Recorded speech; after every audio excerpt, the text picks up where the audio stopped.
Hello, welcome back to the reading of the poem of the Man God, written by Maria Valtorta, Volume 3. Chapter 405, Part 1. In the estate of Nicodemus, the parable of the two sons. 29th March, 1946. Jesus arrives there at dawn, when the air is fresh and cool, and the fertile fields of good Nicodemus are beautiful in the early sunshine. They are beautiful, notwithstanding that the corn has been cut in many of them, and they thus have the tired look of fields after the death of the corn, which in golden piles are stretched on the ground like corpses, awaits being carried to the threshing floors. And many other flowers die with the corn: sapphire star-shaped cornflowers, violet snapdragons, the minute corollas of scabiouses, the ephemeral chalice of harebells, the smiling, radiant crowns of camomiles and daisies, showy scarlet poppies, and hundreds of other flowers, which, star-shaped and spike-like clusters, in bunches, in radiant crowns, were previously smiling, where there is not yellowish stubble. But the pain of the ground, despoiled of its corn, is comforted by the foliage of the fruit trees, which look more and more joyful because of the fruit growing on them, with many different hues, and on which dewdrops, not yet dried by the sun, shine like diamond dust. Farmers are already busy at their work. They are happy because the hard work of harvest time is almost over, and they sing while cutting and laugh happily, competing with one another in cutting quicker with the sickle or tying sheaves. There are several groups of well-fed peasants who are happy to work for their good master. At the edges of the fields or behind the reapers there are children, widows, old people, waiting to glean, and they are waiting peacefully because they know that there is plenty for everybody, as is customary.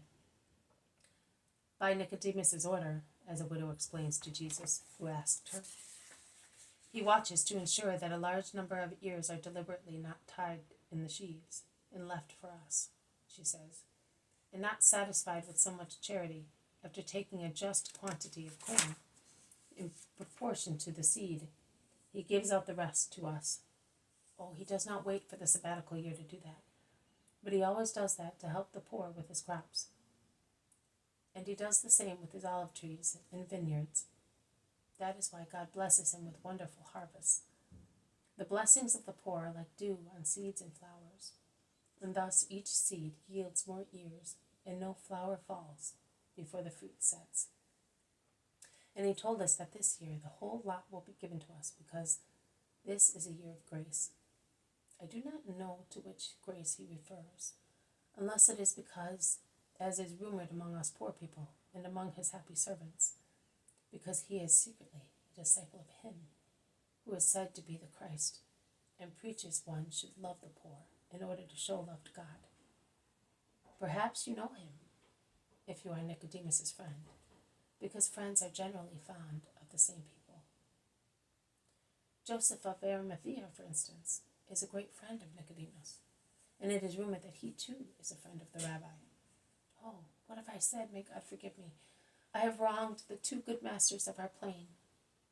The woman is upset. Jesus smiles and asks, why, woman? Because, oh, tell me, are you a true friend of Nicodemus and Joseph? Or are you one of the Sanhedrin, one of the false friends who would harm those two good people, if they knew for certain that they are friends of the Galilean? Do not worry. I am a true friend of those two good men.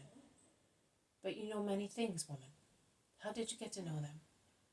Oh, we all know. The high classes with hatred, the low ones with love. Because even if we do not know him, we love the Christ. We, the forlorn ones, whom he only loves and teaches to love. And we tremble for him. The Judeans, Pharisees, scribes, and priests are so wicked. But I am scandalizing you. Forgive me. My tongue is the tongue of a woman and cannot keep quiet. But it is because they are the cause of all our sorrows, the powerful ones who oppress us mercilessly and compel us to fast on days which are not prescribed by the law, but imposed by the necessity of finding money to pay all the tithes which they, the rich ones, have levied on poor people.